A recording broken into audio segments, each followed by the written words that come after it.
Hello guys, ഇന്നും മലയാളികളുടെ മനസ്സിൽ നിന്നും മായാത്ത ഒരു ഗാനമുണ്ട്. വെള്ളിച്ചില്ലും വിതറി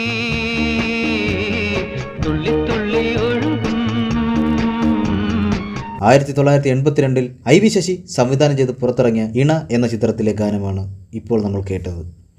മാസ്റ്റർ രഘുവും ദേവി എന്ന കൗമാരക്കാരിയുമാണ് അഭിനയിച്ചിരിക്കുന്നത്. വിശക്കണില്ലേ?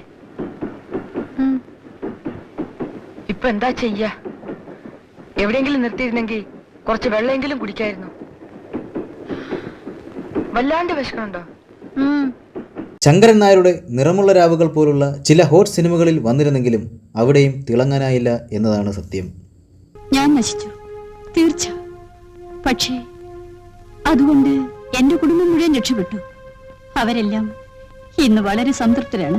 അങ്ങനെ പൂർണ്ണമായും സിനിമയുടെ ലോകത്തു നിന്നും മാഞ്ഞു പോകാനായിരുന്നു ദേവിയുടെ വിധി. ഇണ പ്രസക്തമായ സിനിമയാണെങ്കിലും അന്ന് കാലത്ത് വലിയ വിജയം കിട്ടിയില്ല എന്നതാണ് സത്യം. പിന്നെ നമ്മൾ തെറ്റ് ചെയ്താൽ പിണങ്ങാനും ഇനി നമുക്ക് നല്ലത് പറഞ്ഞു തരാനും ആരാ ഉള്ളേ? ദേവി ബാല അഭിനയിച്ച ഒരു തമിഴ് ചിത്രത്തിൻ്റെ യൂട്യൂബ് വീഡിയോയുടെ അടിയിൽ വന്ന ഒരു കമൻറ്റ് അത് വീണ്ടും ജനങ്ങളെ ദേവിയെക്കുറിച്ചുള്ള ചർച്ച ചെയ്യാനുള്ള ഇടയായി. ഇണ എന്ന ഒറ്റ ക്ലാസിക് ചിത്രം കൊണ്ട് ജനമനസ്സുകൾ കീഴടക്കിയ ഒരു നടി ദേവി ബാല.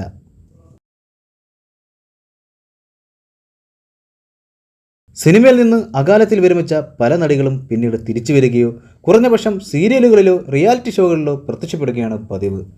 ദേവിയെക്കുറിച്ച് പിന്നീട് ആരും ഒന്നും കേട്ടില്ല. ദേവി വിവാഹിതയായി മലേഷ്യയിലേക്ക് പോയെന്ന് ചിലർ, ചെന്നൈയിൽ തന്നെയുണ്ടെന്ന് മറ്റു ചിലർ. ഒന്നിനും ഒരു സ്ഥിരീകരണം ഉണ്ടായിട്ടില്ല, ഒന്നും നിഷേധിക്കപ്പെട്ടതുമില്ല. പിന്നീട് ഒരിക്കലും ലൈം ലൈറ്റിലേക്ക് വരാൻ എന്തുകൊണ്ടോ ദേവി ആഗ്രഹിച്ചിട്ടുണ്ടാവില്ല. സിനിമയിലുള്ള മോഹന വാഗ്ദാനങ്ങളുമായി ദേവിയെ സമീപിച്ച പലരും അവരെ വഞ്ചിച്ചുവെന്ന് പറയുന്നവരുണ്ട്. പക്ഷേ ദേവി ആരോടും പരാതിപ്പെട്ടില്ല. അന്നത്തെ സാഹചര്യങ്ങൾ അത്തരത്തിലുള്ളതായിരുന്നു. അടുത്തിടെ യൂട്യൂബിൽ ദേവി അഭിനയിച്ച ഒരു തമിഴ് സിനിമയ്ക്ക് താഴെ ഒരു പെൺകുട്ടി വന്ന് ഇങ്ങനെ കമൻ്റ് ഇടുകയുണ്ടായി: ഈ സിനിമയിൽ അഭിനയിച്ച ദേവി ബാലയുടെ മകളാണ് ഞാൻ. ദേവി ഇപ്പോൾ മധുരയിൽ ഒരു സിറ്റിയിൽ ഫോട്ടോസ്റ്റാറ്റ് കട നടത്തുന്നു. കമൻറ്റിന് താഴെ ചിലർ അക്കാര്യം സ്ഥിരീകരിക്കുന്നുമുണ്ട്. അവരിൽ ചിലർ ആ പ്രദേശത്ത് ദേവിയെ കണ്ടതായും ഒപ്പം നിന്ന് ഫോട്ടോ എടുത്തതായും അവകാശപ്പെടുന്നുമുണ്ട്. അതിൻ്റെ നിജസ്ഥിതി ആർക്കും അറിയില്ല.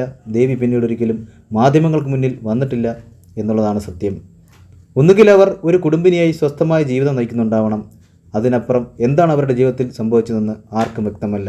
ഒരു പക്ഷേ നടിയായിരുന്ന ഒരു കാലം ദേവി അറിഞ്ഞോ അറിയാതെയോ മറക്കാൻ ശ്രമിക്കുകയാവാം. ഒറ്റയ്ക്ക് പോവാനോ? അനിയില്ലാണ്ടോ? എന്റെ വിനുവല്ലേ, പറയൂ. പോവില്ല വിനു?